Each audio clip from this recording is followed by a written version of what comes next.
Fala, Fogão! Fim da 28ª rodada para o Botafogo no Campeonato Brasileiro. Nova derrota, dessa vez 2-0 para o Atlético Paranaense, que, sinceramente falando, sequer precisou fazer força para poder alcançar essa vitória e somar mais 3 pontos na tabela de classificação, confirmando o bom momento e essa recuperação no Campeonato Brasileiro. Já pelo lado do Botafogo, a gente viu mais do mesmo. Afinal de contas, quantas e quantas vezes, no decorrer do Campeonato Brasileiro, você viu exatamente esse roteiro? O Botafogo cria alguma coisa lá na frente, desperdiça as chances criadas e lá atrás, em cruzamento do time adversário, sofre o gol. Quantos jogos a gente viu exatamente esse roteiro, exatamente isso acontecer? Foram várias as partidas no Campeonato Brasileiro em que isso aconteceu com o Botafogo. Ou seja, a gente passou o Campeonato Brasileiro inteiro, já na 28ª rodada, sem conseguir corrigir a mesma falha cometida ao longo de todo o campeonato. E o Paulo Autuori, que já tinha comandado o time do Botafogo, sabia muito bem qual era o caminho das pedras para poder sair vitorioso nessa partida. Bastava criar pelos lados do campo, cruzar a bola na área do Botafogo, que eventualmente o nosso sistema defensivo iria errar, conforme errou, e a vitória seria garantida. Paulo Autuori, experiente que é, soube explorar uma deficiência que o próprio time do Botafogo, sob o comando dele, já apresentava. E era mais do que evidente que isso ia acontecer, sinceramente falando. Não tinha como você esperar outra coisa. O Paulo Autuori já tinha comandado a equipe do Botafogo, sabe muito bem quais são as deficiências que esse grupo de jogadores apresenta e soube explorar isso. Soube explorar, inclusive, com 2 jogadores aqui que eu falei no pré-jogo do canal, que é o Renato Kaiser e o Carlos Eduardo. O primeiro gol do Atlético Paranaense, por exemplo, foi a assistência do Carlos Eduardo e gol do Renato Kaiser, que já tinha desperdiçado uma ótima oportunidade para o Atlético Paranaense num escanteio logo no começo do jogo. A bola foi desviada, ele pegou a bola aqui no segundo pau e jogou para fora, ainda bem. Logo na sequência desse lance, inclusive, o Botafogo teve grande oportunidade de abrir o placar. A primeira de 4 oportunidades muito claras que o Calu teve nesse jogo. O Calu recebe essa bola dentro da área, consegue dar o corte pro meio, o Santos já cai aqui pro lado e ele chuta por cima do gol. Logo depois, o Botafogo teve outra ótima oportunidade.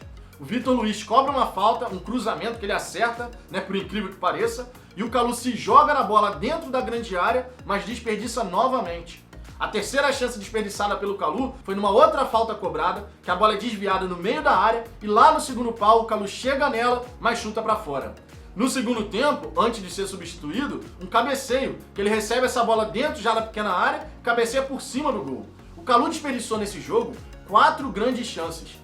E ainda no primeiro tempo, o Pedro Raul desperdiçou uma ótima oportunidade, numa bola que desviou no jogador do Atlético Paranaense, sobrou para o Pedro Raul já entrando assim na grande área, e ele de esquerda simplesmente recuou nas mãos do Santos, goleiro do Atlético Paranaense.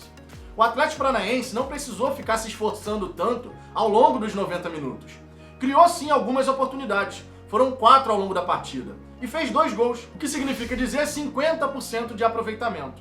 Foi eficiente, 50% de aproveitamento das chances criadas. Já o Botafogo, se a gente colocar na ponta do lápis, pode ter tido aí umas 6, 7 oportunidades ao longo da partida, a gente não conseguiu fazer um mísero gol. Nem o gol de honra, digamos assim. O time do Botafogo simplesmente não gosta de balançar as redes. E para piorar a situação, um time que até a 15ª rodada sofria poucos gols, da 16ª em diante, a gente simplesmente abriu a porteira e qualquer equipe, seja jogando fora de casa, seja jogando dentro de casa, consegue fazer gol no time do Botafogo, sem precisar fazer grande esforço assim para poder vencer o nosso sistema defensivo, que, sinceramente falando, é totalmente inoperante. O primeiro gol do Atlético Paranaense, por exemplo, é simplesmente uma palhaçada. Era um contra-ataque do Botafogo que o Calu desperdiça, porque não tem parte física, vigor físico, para poder encarar uma marcação no 1 contra 1, perdeu essa bola, o Atlético Paranaense sai jogando, o Jonathan faz o lançamento e o nosso time, que sequer tinha saído para esse contra-ataque, se você olhar o replay, você vai observar que tinha um bom número de jogadores do Botafogo ainda posicionados no campo de defesa. Mas ainda assim, a equipe do Atlético Paranaense entra na nossa zaga com extrema facilidade. O Carlos Eduardo recebe essa bola aqui na direita, em cima do Vitor Luiz, o Canu simplesmente larga o Renato Kaiser, que entra na nossa grande área e recebe esse cruzamento do Carlos Eduardo completamente sozinho. E eu tinha comentado aqui no pré-jogo, Carlos Eduardo e Renato Kaiser respondem juntos por 10 gols do Atlético Paranaense nesse Campeonato Brasileiro, e cada um tem 2 assistências. Agora esses números aumentaram. Afinal de contas, o Carlos Eduardo fez o cruzamento, 3 assistências agora no Brasileiro, e o Renato Kaiser guardou 6 gols pelo Atlético Paranaense e 9 totais, já que ele antes jogava no Atlético Goianiense. Essa dupla aqui tinha que ser vigiada o tempo inteiro. E, obviamente, o sistema defensivo do Botafogo não fez o dever de casa, mais uma vez. Já quando a gente fala do segundo gol, então, é outra palhaçada. Cruza a bola na área do Botafogo, o Vitor Luiz está disputando espaço com o jogador do Atlético Paranaense, e essa bola sobra para quem? Para o Léo Cittadini, completamente sozinho. Ninguém acompanhando o meio-campista da equipe adversária. Se a gente for muito honesto, qualquer time, seja um junior, seja um juvenil, infantil, fraldinha, faz gol nessa equipe do Botafogo. É muito fácil você entrar na defesa do Botafogo. Qualquer time sabe o caminho das pedras. Já o Botafogo, que teve até um bom volume ofensivo, não dá pra gente negar isso, basta pegar os melhores momentos, a gente continua pecando a mesma coisa desde o começo da competição. Eu tô falando aqui de um time que não gosta de fazer gol, não gosta de vencer, e não à toa, em 2020, teve 12 vitórias em 47 jogos.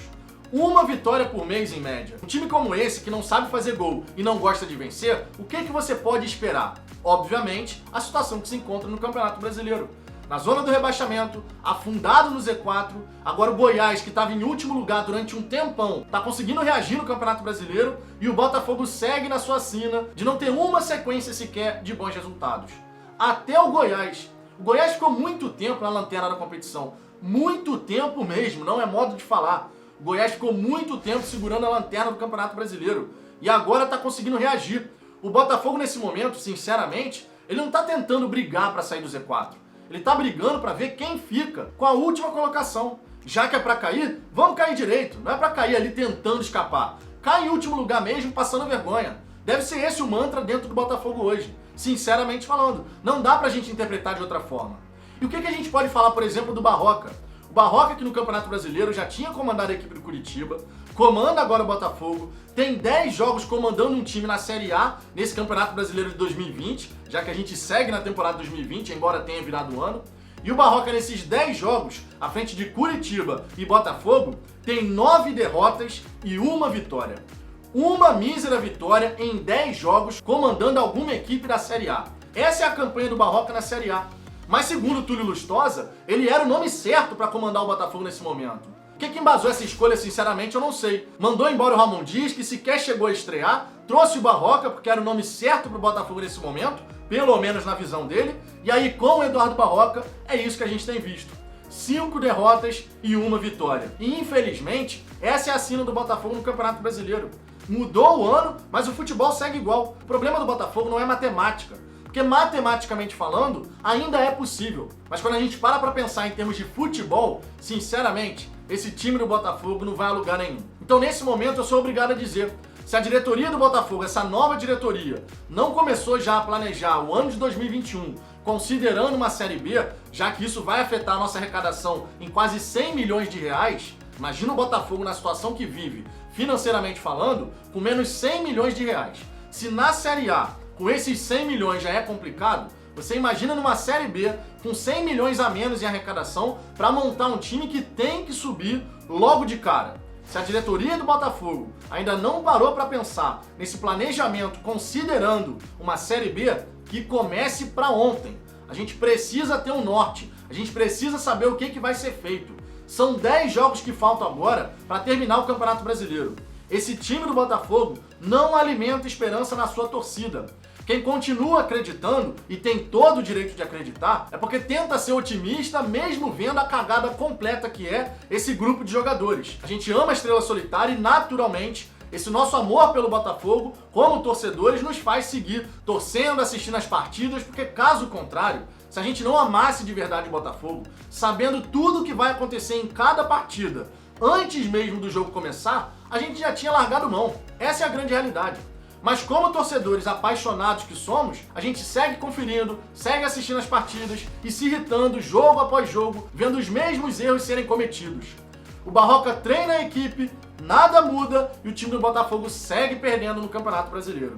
Parabéns à equipe do Atlético Paranaense, não tem como a gente falar aqui o contrário, eles fizeram o jogo deles, não precisaram se esforçar tanto assim, criaram algumas oportunidades, foram eficientes e garantiram 3 pontos. Já pelo lado do Botafogo, nos resta torcer por um milagre, porque se depender de futebol e desses jogadores, a Série B é logo ali. Mas e você, Fogão? O que você pensa a respeito da partida de hoje, do desempenho da equipe, coletivamente, individualmente? Deixe seu comentário aqui embaixo, a sua participação é sempre muito importante. Deixe o seu like se você gostou desse vídeo e eu te peço, por gentileza, se você ainda não for inscrito no canal, se inscreva para que a gente possa alcançar a marca dos 5 mil inscritos. Eu aguardo vocês no próximo vídeo.